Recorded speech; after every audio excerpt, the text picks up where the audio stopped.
আমি দেশে আসতে রাজি। আমার কাছে তথ্য চাইলে আমি সব তথ্য দিতে রাজি, কারণ আমি কোনো চুরি করিনি, আমি কিছুই লুকিয়ে রাখিনি। নিরাপত্তা পেলে দেশে আসতে চাই। এক সাক্ষাৎকারে এমনটাই জানিয়েছেন সাকিব আল হাসান। নিজ জেলায় তার গ্রহণযোগ্যতা এখনো সমান, আবারও নির্বাচন করলে আবারও জিতবেন তিনি, এমনটাই ভাবনা তার। এছাড়াও ক্ষমতা চিরস্থায়ী নয়, আর পাবলিক ফিগার হিসেবে তার আরও সতর্ক হওয়া উচিত ছিল বলেও জানিয়েছেন সাকিবের সেই আলোচিত সাক্ষাৎকারের চুম্বক অংশগুলো নিয়ে কাটাছেঁড়া থাকছে প্রতিবেদনে। সাকিব আছেন, সাকিব নেই। সাকিববিহীন দেশের ক্রিকেটে আবার বড় কোনো আলোচনাও নেই। না থেকেও থেকে যান দেড় যুগের কেরিয়ারে সাকিবের এমনটাই অর্জন। তবে সাকিবও মানুষ, সাকিবও ভুল করেন, কোনো ব্যাপারে নিজের পক্ষে যুক্তি দেন, আবার কখনো কখনো ভুল স্বীকারও করে নেন। এই যেমন বর্তমান ক্রিকেট পাড়ায় সবচেয়ে বড় আলোচনা সাকিবের এক সাক্ষাৎকার। দেশের জনপ্রিয় গণমাধ্যম ডেইলি সানে দেশের পরিচিত ক্রীড়া সাংবাদিক আতিফ আজমের কাছে মন খুলেই মুখ খুলেছেন সাকিব।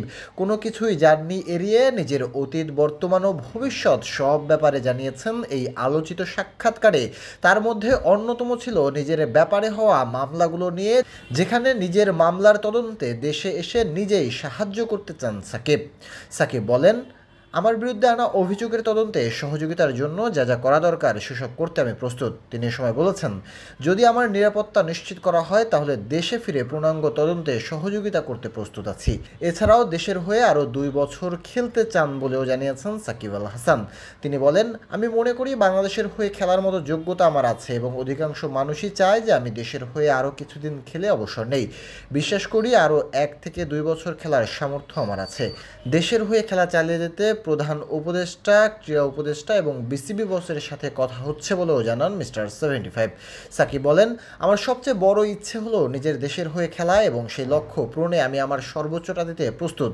এই স্বপ্ন নিয়ে এতদিন পরিশ্রম করেছি এবং সেটি পূরণে যা যা করার দরকার সব করছি। ক্রীড়া উপদেষ্টা, প্রধান উপদেষ্টা এবং বিসিবি সভাপতির সঙ্গে কথা বলে যাচ্ছি। রাজনীতির চেয়েও ক্রিকেটই সাকিবের কাছে মুখ্য ছিল বলে সাকিব বলেন, আমি মাত্র মাস 6 মতো রাজনীতিতে ছিলাম। নির্বাচনের পর সম্ভবত 3 দিন মাগুরায় গিয়েছি। 4-5 মাসে ক্রিকেট নিয়েছিলাম। রাজনীতি করার বা পরিস্থিতি বোঝার সময় পেলাম কই। তখনকার প্রধানমন্ত্রী আমাকে বললেন, আমাকে রাজনীতি করতে হবে না, ক্রিকেটে মনোযোগ রাখো। আমি সেই পরামর্শ মেনে চললাম। সাকিব আরও বলেন, আবারও যদি নির্বাচন করেন নিজ এলাকায় তিনি জিতবেন। সাকিব বলেন, যারা বলছে রাজনীতিতে আসা ঠিক হয়নি তাদের বেশিরভাগই মাগুরার বাহিরের। মাগুরার ভোটাররা বিশ্বাস করেছেন কোনটা, এটাই বেশি গুরুত্বপূর্ণ। তারা আমাকে না চাইলে ভোট দেবে না। ব্যাপারটা তো খুবই সিম্পল। আমি যদি আজও নির্বাচনে দাঁড়াই, মাগুরার লোকজন আমাকে ভোট দিতে আসবে, কারণ তারা বিশ্বাস করে আমি তাদের জন্য কিছু করতে পারবো। এদিকে নিজের স্ত্রীর করা সেই সমালোচিত পোস্ট ভুল স্বীকার করেছেন সাকিব আল হাসান। তিনি বলেন, সত্যি বলতে আমি ভাবিনি এটা এত ছড়িয়ে পড়বে। প্রতিক্রিয়া শুরু হওয়ার পর আমি বুঝতে পেরেছিলাম পরিস্থিতি কতটা গুরুতর। অনেকে আমাকে বলেছে ওই সময় ওই ছবি দেখে তারা কষ্ট পেয়েছেন। তিনি আরও বলেন, এখন বুঝতে পারছি ওটা ভুল একটা ছিল। এমনকি অন্যরাও একই রকম জিনিস পোস্ট করলেও আমারটা বেশি মনোযোগ পেয়েছে। এটা হয়তো আমি বলেই হয়েছে, তবে আমার আরও সতর্ক হওয়া উচিত ছিল। সাকিবের এই সাক্ষাৎকারে এখন ক্রিকেটের সবচেয়ে বড় আলোচনার বিষয়। তবে সাকিবের নাম শিরোনাম হওয়ার তো আর সাকিবের এই সাক্ষাৎকার এখন ক্রিকেটের সবচেয়ে বড় আলোচনার বিষয়। তবে সাকিবের নাম শিরোনাম হওয়া তো আর নতুন কিছু নয়।